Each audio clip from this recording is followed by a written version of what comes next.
She got trapped with the CEO. His wedding was in 1 hour. And she whispered, "I wish it were me."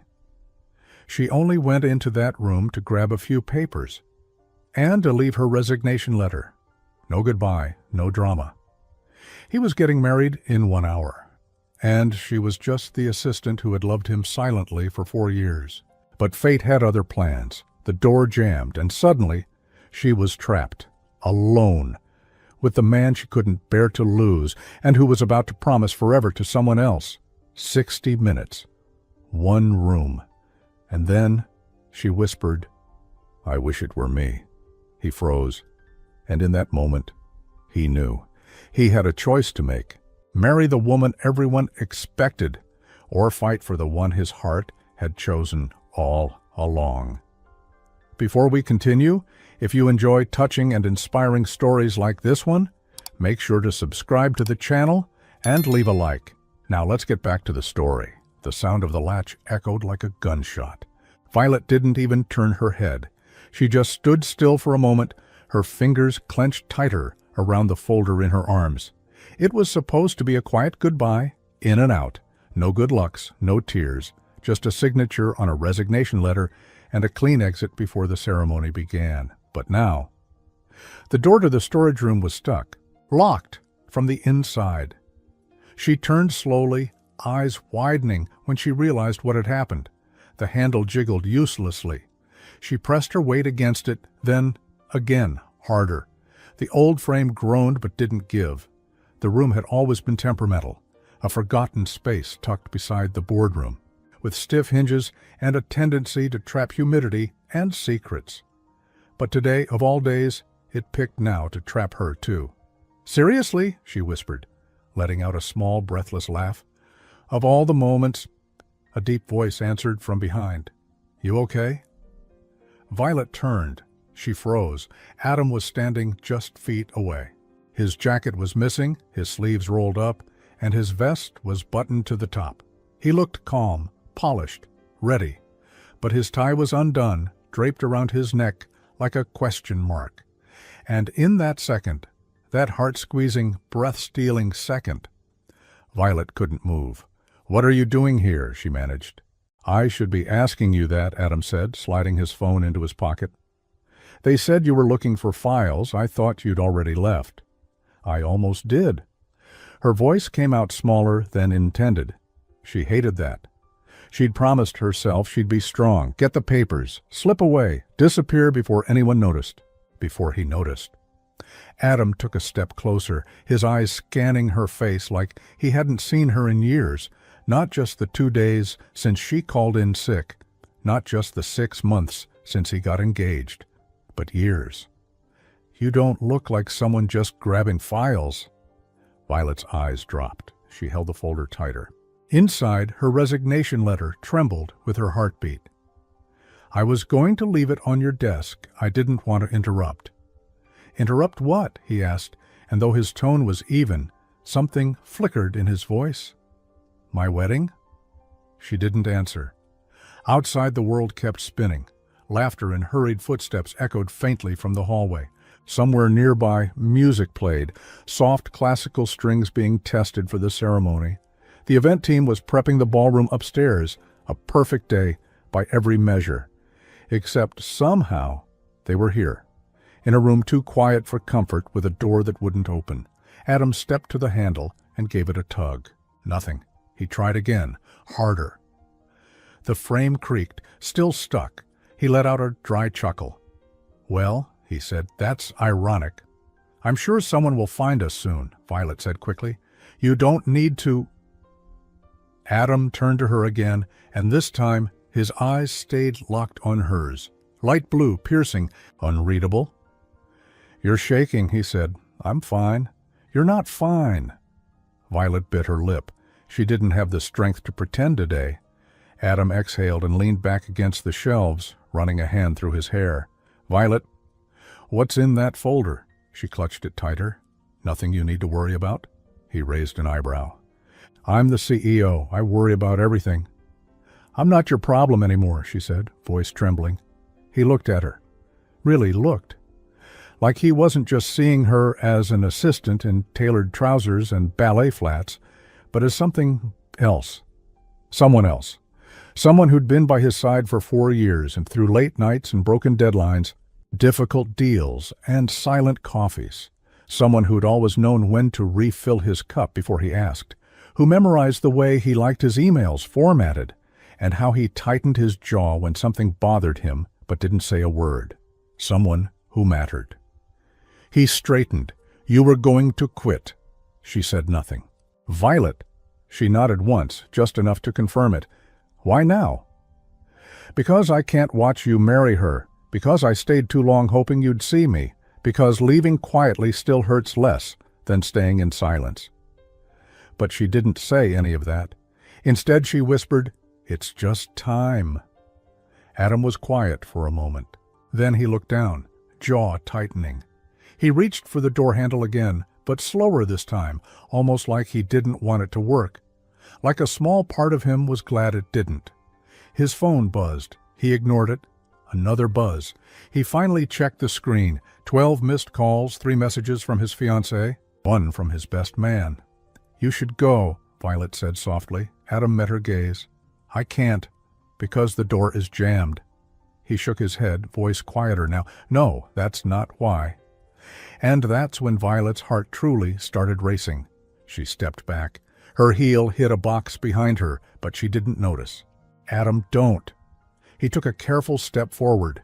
Not too fast, not threatening, just close enough for her to feel the weight of his presence. "Don't what?" "Don't say something you can't take back." His phone buzzed again. Harder this time. Urgent. Like the universe was screaming at him. But he didn't look away. He just asked, "Why didn't you tell me you were leaving?" She hesitated. Then, with every ounce of strength she had left, she said, "Because I couldn't stay and pretend anymore." Adam's shoulders dropped, as if the words had knocked the wind out of him. And in the silence that followed, something unspoken filled the room. The kind of silence that knows everything, that has seen every stolen glance, every long pause, every near confession swallowed by fear. The kind that lives between people who almost said everything, but never quite did. Violet took a breath, a shallow one. Then, finally, she looked up at him. And just as the minute hand on his watch ticked closer to noon, the hour of his wedding, she whispered the words she never meant to say out loud. "I wish it were me." Adam didn't move, not at first, but something in his eyes shattered. And in that small frozen moment, surrounded by paper boxes and broken time, everything they had never said came crashing to the surface. Adam didn't answer right away. He stood there motionless, like someone trying to process a language they'd forgotten how to speak, or had never really dared to learn. The silence stretched. Violet regretted everything. Her heart pounded so loud, she was sure he could hear it. She hadn't meant to say it, not out loud, not like that. But the words had been hiding inside her for too long, and once they slipped out, they refused to go back. She turned quickly toward the door, grabbing the handle like it might suddenly decide to open if she just wished hard enough. "Forget I said that," she muttered. Adam took a step closer. "Violet—" "It doesn't matter," she cut in, still avoiding his eyes. "You're getting married. You're in love. You've moved on. I was just a shadow in the background." "Don't say that." "I was," she said, her voice sharper now. "I always was, and that's fine. I accepted it a long time ago." Adam exhaled. "You were never in the background." She looked at him then, and her eyes burned. "Yes, I was. You just didn't notice." A pause. He stared at her, trying to find something to say, and something that would make sense of this mess. Something that didn't make him the villain. But how could he? How could anyone make this moment make sense? His voice lowered. "Why didn't you tell me sooner? What would it have changed?" "Everything," she almost laughed. "No, it wouldn't have. You were with her. You introduced her as the woman of your dreams. What was I supposed to do? Confess over a spreadsheet?" Adam didn't flinch, but his voice turned softer. "Do you think it's been easy for me?" Violet's eyes narrowed. "What are you talking about?" He hesitated, then walked past her slowly and sat on the edge of the metal storage table. His shoulders dropped. The weight of something heavy fell across his expression. "Do you remember the night of the Shanghai deal?" he asked. "Of course I do," she said. "You closed it at the last second. Champagne. Celebration. Why?" "That night," he said, "you wore a navy blue dress." Her breath caught. Adam glanced up at her. "You tucked your hair behind your ear the entire evening, and when you smiled, I forgot what I was supposed to be celebrating." Violet's lips parted, stunned. She remembered that night. She remembered standing across the room from him, feeling invisible, while he laughed with clients and his then-new girlfriend. "I tried to ignore it," he said. "Told myself it was just admiration, respect, nothing more." She swallowed hard. "But you kept dating her." "I kept running from this," he answered quietly. Her chest ached. He looked at his watch. There were 42 minutes left until the ceremony. "I'm not who you think I am," Violet said suddenly, taking a step back. "I'm not glamorous or confident or whatever you need at those charity galas. I get anxious ordering coffee when the line's too long. I cry during commercials. I talk too much when I'm nervous, like now. And I—" Adam stood. She stopped talking. He walked to her, not fast, not slow, just close enough that she had no space left to hide. "You think I haven't noticed you?" he said. "You think I didn't see every time you stayed late without being asked? Or how you remembered my mom's birthday when I forgot?" She looked away. His hand gently touched her chin, lifting it. "I know you, Violet, maybe better than I've let myself admit." Tears welled in her eyes. "I know how you take your tea," he continued, voice softer. 3 minutes steeped, 1 sugar, no milk. I know you pretend to like that protein bar because I always order it in bulk. And I know you rehearse conversations in your head before saying them out loud." Her lower lip trembled. He stepped back. As if realizing he was too close to a line, neither of them were ready to cross. His phone buzzed again. He ignored it. "I need to ask you something," Adam said, voice steady. She nodded, unable to trust her words.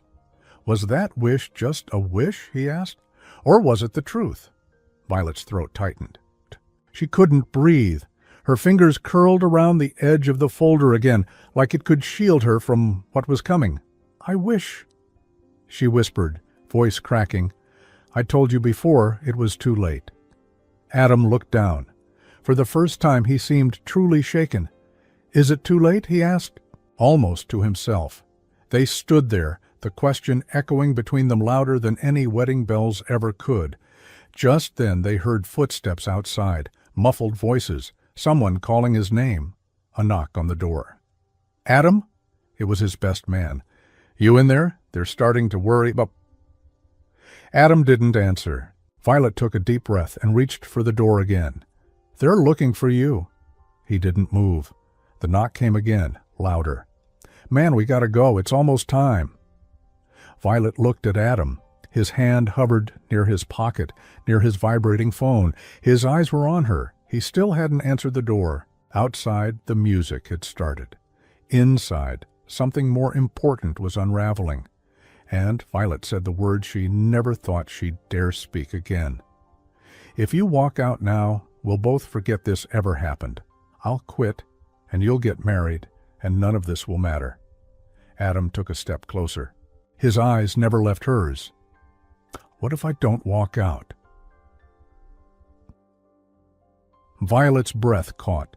She wasn't sure if she heard him right, or if her heart had just imagined it, twisting his words into the one thing it had always wanted to hear.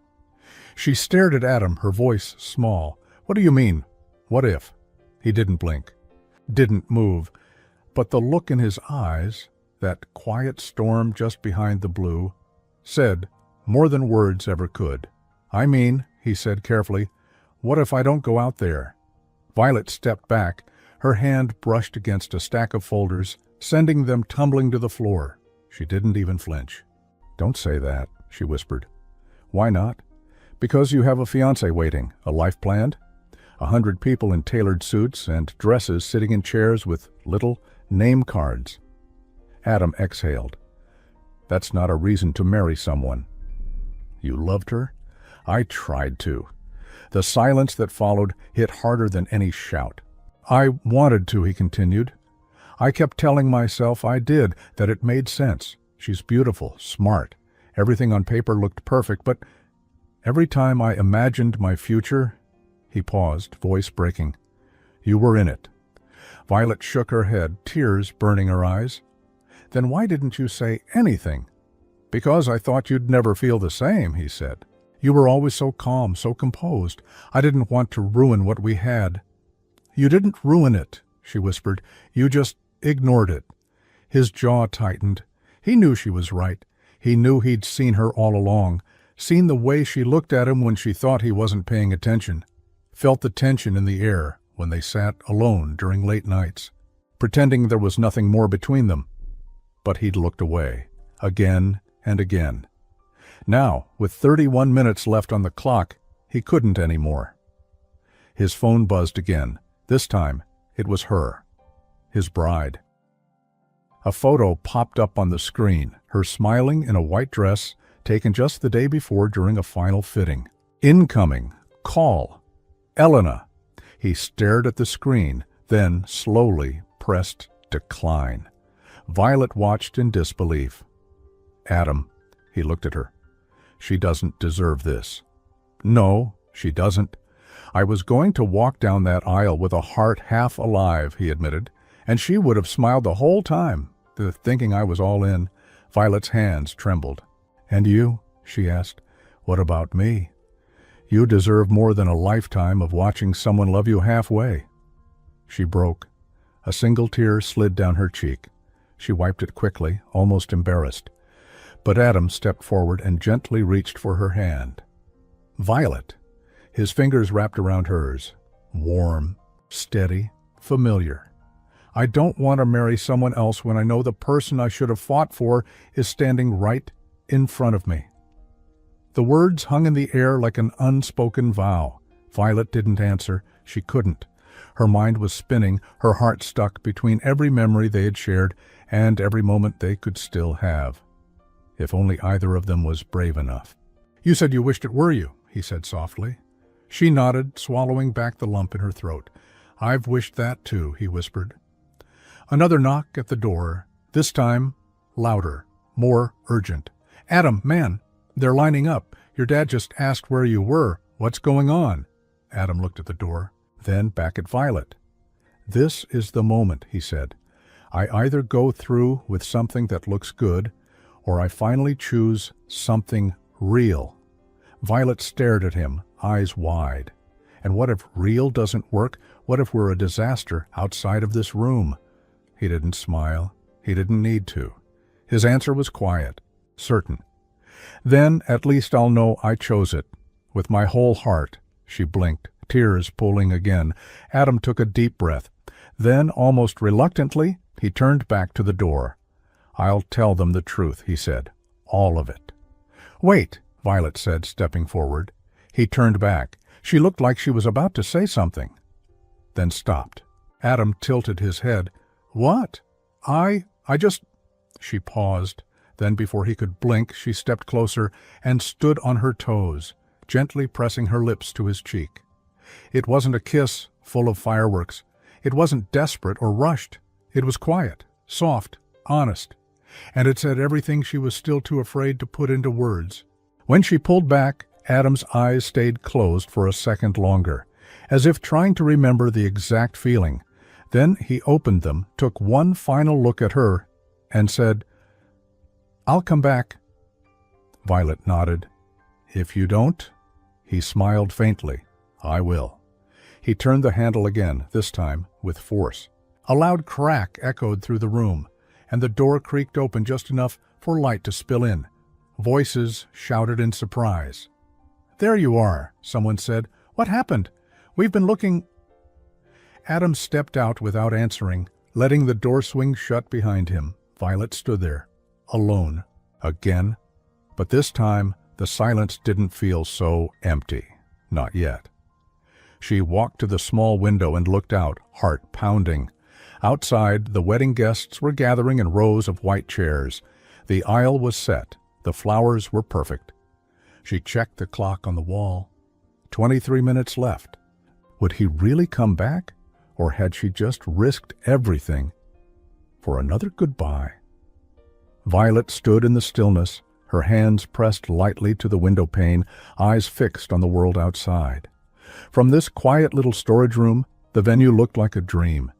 Strings of soft fairy lights wrapped around garden arches.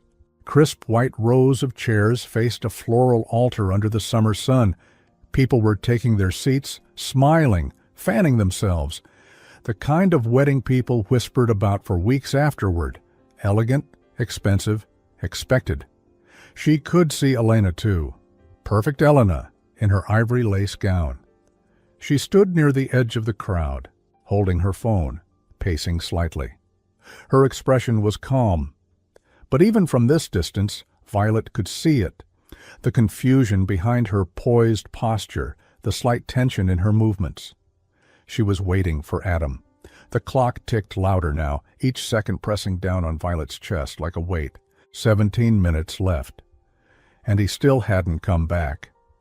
Violet leaned against the wall, her knees weakening. Maybe this was all just a moment. A spark, a rush of emotion before reality set in. Maybe outside this room, things looked different to him. Maybe the truth hit harder in daylight. She looked down at the folder in her hands, her resignation letter inside, still unsigned, her escape plan. The door creaked slightly behind her. She turned fast, but it was just the wind, not him, not yet. She sank slowly onto the bench, her fingers gripping the edge of her folder like a lifeline. The scent of paper and old cologne clung to the air, leftovers. Of a moment she didn't know how to hold on to or release. Her mind drifted backward, years back, to the first time she'd ever met Adam. It had been raining. She'd forgotten her umbrella. She was late, nervous, fresh out of grad school with shoes soaked through and hair sticking to her face. And yet, he'd smiled when she stepped into the office, even dripping wet. "Looks like we've got a fighter," he had joked, offering her a towel from the staff lounge. That day she thought he was just being kind. Now she realized he'd seen her, even then, the quiet ones, the ones who never demanded attention but gave it freely, the ones who watched from the sidelines and waited for someone to choose them first. 4 years? 4 years of holding her feelings in check, of smiling when he spoke about someone else, of listening, helping, staying late, going above and beyond, all while pretending her heart wasn't slowly unraveling. Until today, until one door closed and everything changed. 15 minutes. A light knock jolted her from the memory. The door opened, her heart stopped, then raced when she saw the silhouette. But it wasn't Adam. It was Tessa, one of the bridesmaids, Elena's cousin. Violet stood quickly. "Tessa!" Tessa stepped inside carefully, eyebrows knit together.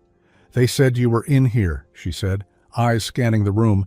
"What's going on?" Violet tried to answer, but the words caught in her throat. Tessa closed the door behind her, her tone gentle now. "Adam's missing. Ellen is freaking out. His best man said he saw you both go in here, but only you came out." Violet's hands shook. Tessa tilted her head. "Violet, what happened?" She looked down, unable to meet her eyes. "I didn't plan for this," Violet whispered. "I wasn't trying to ruin anything." Tessa stepped closer, voice calm. "Are you in love with him?" Violet hesitated, then nodded. Tessa let out a quiet breath. "Does he know?" "I think he does now." Tessa looked away, biting her lip. "I know Elena's my cousin, and this is supposed to be her perfect day. But I also know she's been unsure. She mentioned it once, that Adam never looked at her the way she wanted, that something always felt unfinished." Violet's heart pounded faster. "She didn't say it in front of anyone," Tessa added. "Just once. To me. At a dress fitting. And I didn't know what she meant until now." "Why are you telling me this?" "Because if he chooses you, I don't think it'll be out of impulse," Tessa said. "I think he's just late to realizing something the rest of us already knew." Violet blinked. "You've always been the one beside him," Tessa said. "The quiet one in every corner of his life. Violet opened her mouth, but before she could speak, the door swung open again. This time, it was Adam, breathing hard, tie gone, vest unbuttoned. He looked at both of them, and straight at Violet. "We need to talk," he said breathlessly. Tessa nodded, backing away. "I'll give you 2 minutes." She exited quickly, leaving the door slightly ajar. Violet stared at him. Her voice barely came out. "Did you tell her?" Adam walked in and closed the door behind him. His face said everything.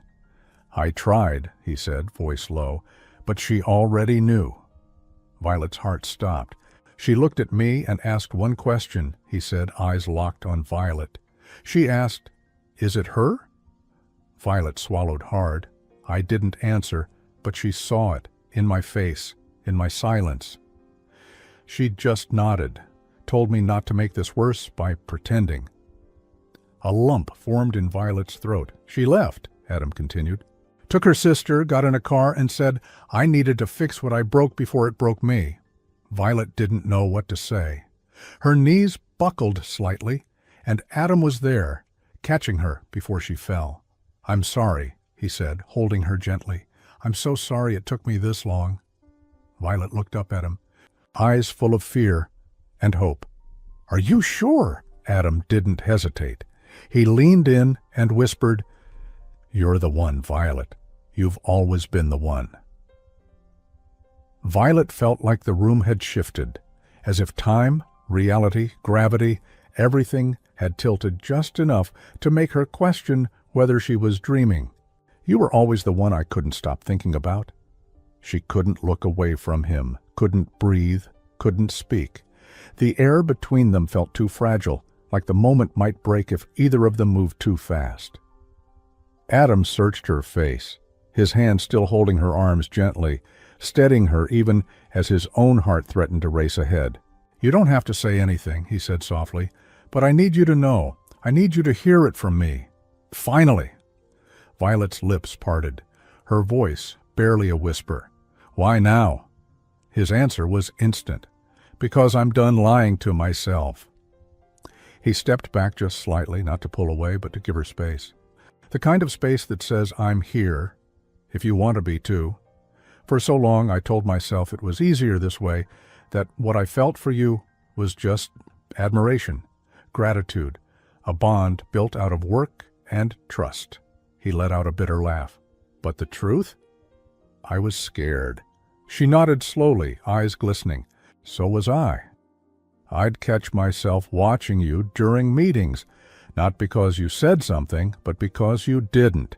You always knew exactly what to say without saying it. You grounded me when I didn't even realize I was falling." She smiled faintly. "You were always chasing something else, too busy to really see me." "I know," he admitted, "and it kills me." He looked away for a second, then back at her, his voice thick with regret. "I thought marrying Elena would make everything line up, like if I checked every box, the feelings I should have would show up eventually." Violet didn't speak. She didn't need to. Her silence invited honesty, and that was all he'd ever needed. "But every day I found myself looking for reasons to talk to you," he said. "To find you in the hallway, to ask for opinions I already trusted, and when I found out you were leaving—" He paused. It was like the lights went out.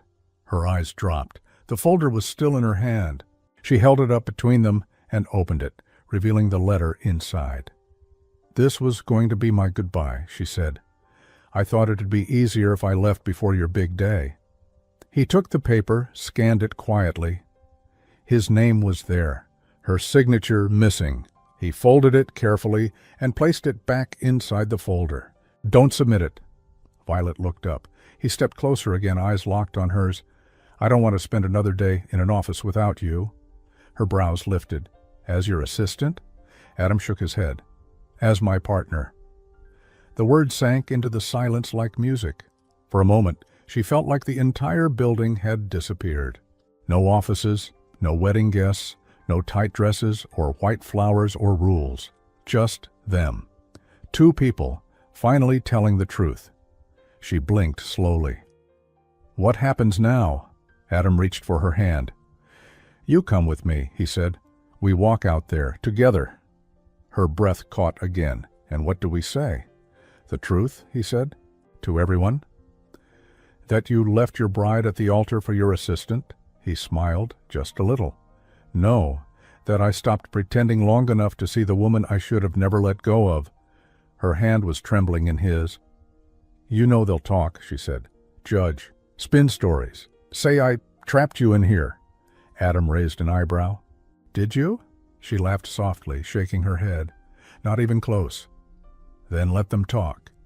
He stepped closer again, lowering his voice to something only she could hear.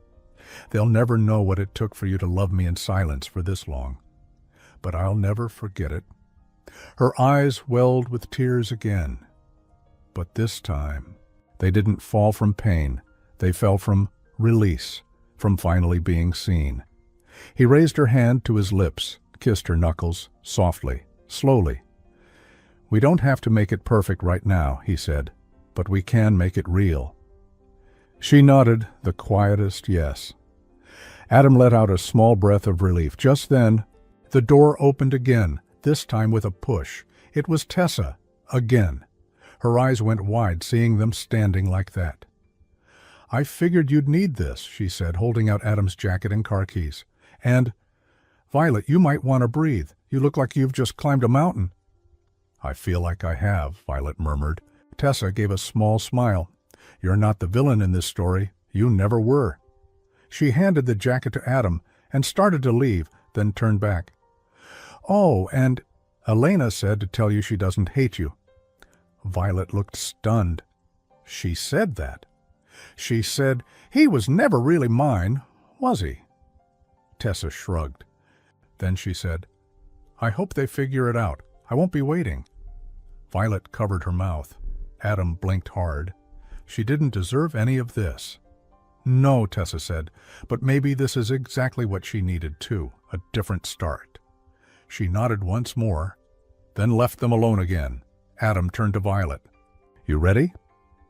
She looked at him, for the first time, really looked, past the suit, the watch, the title, straight into the man she'd loved without conditions. And finally, she smiled. "I've been ready for years." Adam and Violet stepped into the hallway, walking side by side for the first time, not as boss and assistant, but as something neither of them had dared imagine. The air felt heavier out there, different. The wedding guests were still gathered near the garden steps. A few people had turned, murmuring, sensing that something wasn't right. The soft, classical music had stopped playing. 10 minutes ago, this was a wedding. Now, it was something else entirely. Adam's jacket was slung casually over his shoulder, and Violet clutched her folder to her chest like a shield. The sunlight from the garden windows cast long shadows behind them as they walked past catering staff and confused florists. Every step they took together felt loud, not in sound, but in meaning, and yet no one said a word.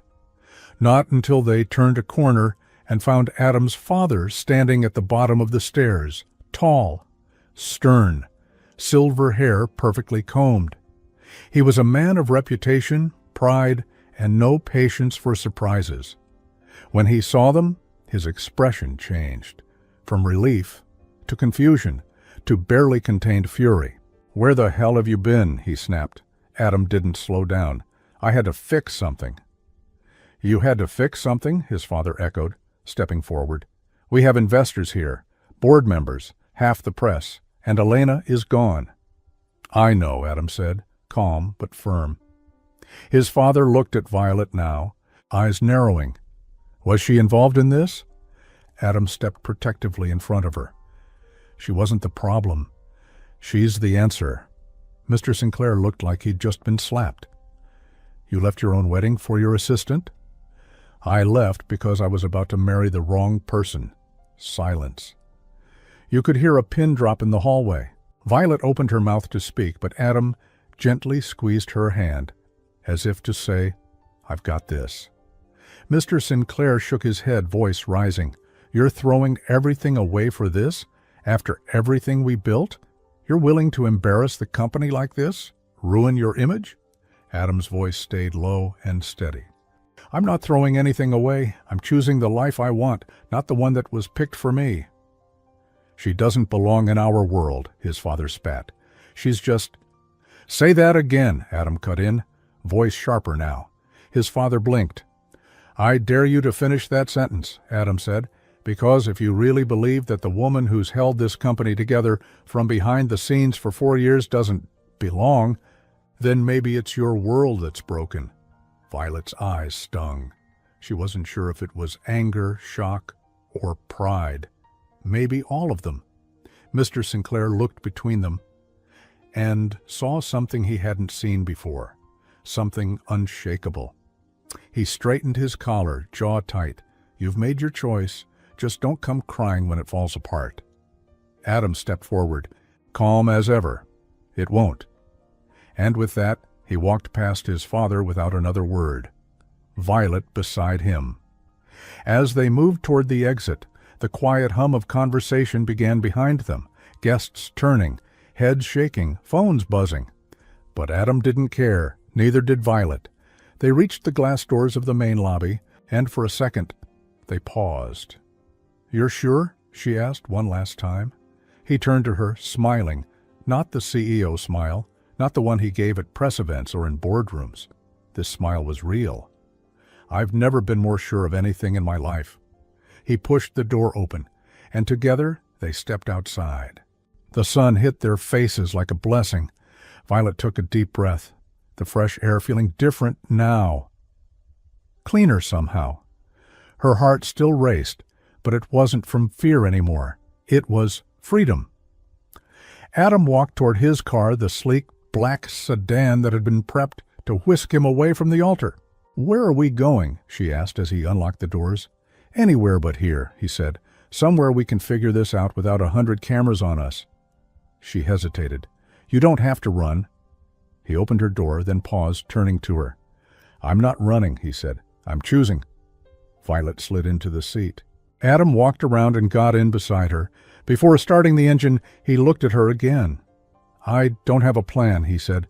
I don't know what happens next. She nodded slowly. Neither do I. They stared at each other, 1,000 words unspoken between them. Then, almost shyly, she reached across and touched his hand. He turned his palm and laced their fingers together. No big speeches, no fireworks, just two people who had waited too long, finally choosing not to wait any more. And as Adam pulled out of the parking lot, leaving the wedding and the expectations behind them, Violet leaned her head against the window. The sunlight danced across her face. She smiled and whispered, mostly to herself, "This feels like the beginning." 3 weeks later, the office looked almost the same desks, the same clack of keyboards, the same soft hum of espresso brewing in the corner. But for Violet, everything had changed. She stood near the elevator, her fingers wrapped around a warm coffee cup, waiting for the floor numbers to tick down. She could feel the eyes on her, not unkind, just curious. The same colleagues who used to nod politely were now lingering longer in conversation. Some smiled, some whispered. She couldn't blame them. After all, she was the assistant who walked out with the CEO on his wedding day. The headline practically wrote itself. But what they didn't know, what none of them saw, was the in-between. The quiet days after, the long talks over takeout in Adam's apartment, the tears, the apologies, the laughter that came slowly, then easily, the two of them sitting on the floor sorting through the pieces of their lives and building something new. Not perfect, but honest. The elevator chimed. She stepped in. When the doors opened on the executive floor, Adam was already there, leaning casually against the glass wall, tie loosened, coffee in hand. He smiled when he saw her, a real one. "Thought you got lost," he teased. "Had to make a dramatic entrance," she said, stepping out. They walked side by side through the hallway, past the assistant's desk, her old desk. Another girl sat there now, chewing her pen, focused on an Excel sheet. Violet caught herself feeling a flicker of nostalgia. Not for the job, but for the version of herself who used to sit there every morning, hiding feelings behind coffee orders and calendar alerts. She wasn't that woman anymore. Inside Adam's office, the blinds were half drawn. He set his coffee on the desk and turned to her, arms crossed playfully. "So, big day." She blinked. "Is it?" He nodded. "First meeting with the board since everything blew up." She groaned. "Right, that. They already know. Some support it. Some are skeptical." She raised an eyebrow. "About me?" "About us." He walked over to her and gently brushed a loose strand of hair behind her ear. "But I'm not asking for their permission." She smiled, soft and steady. "I don't need their approval either." Adam leaned his forehead gently against hers. "I still can't believe I almost married the wrong person," he murmured. "I still can't believe you locked yourself in a storage room with me." "Fate has terrible timing." "Or perfect," she whispered. He kissed her, a soft, careful kiss. Not rushed, not reckless, just right. And for a moment everything went quiet again, the way it had that day. The door, the silence, the secret that changed everything. Only now there was no pressure, no countdown clock, just them. When they finally pulled, Adam cleared his throat, looking around the room. "So," he said, "you still want to quit?" Violet bit her lip, thoughtful. "I think I'm done being your assistant." His eyebrows lifted. "But I'm not done being your partner." He grinned. "Good, because I've got a brand new role for you." "Oh?" "Senior Consultant of Clarity and Chaos Management." She rolled her eyes. "That's not even a real title." "Fine," he shrugged. "What do you want to be?" She walked to the window and looked out at the city. The sky was clear, the kind of morning that promised something new. "I want to be someone who doesn't hide anymore." Adam walked up behind her, wrapped his arms around her waist. "You already are." 6 months later, there were no wedding bells, no aisle, just a sun-drenched rooftop, close friends, simple vows, and a song Violet had once played quietly at her desk on repeat. The press never got their scandal. Instead, they got a quiet headline tucked inside the business section. "CEO marries former assistant." Sources say it was never about the title. But Violet didn't care about that. She cared about the man who now kissed her hand every morning, who made pancakes badly on Sundays, who still got flustered when she beat him at chess. She cared about the fact that love didn't always arrive with fireworks. Sometimes it grew in silence, quiet glances, shared spaces, things unsaid until one moment demanded the truth. And she cared that she'd found someone who didn't just choose her when it was convenient. He chose her when it mattered most, when walking away would have been easier, but instead, he stayed. Life doesn't always wait for you to be ready. Sometimes it locks you in a room with the truth you've been avoiding, and sometimes all it takes is one whispered wish for everything to change. The end. Question for you. Have you ever stayed silent about how you truly felt, only to wish later that you'd spoken up? Tell me in the comments. I'd love to hear your story.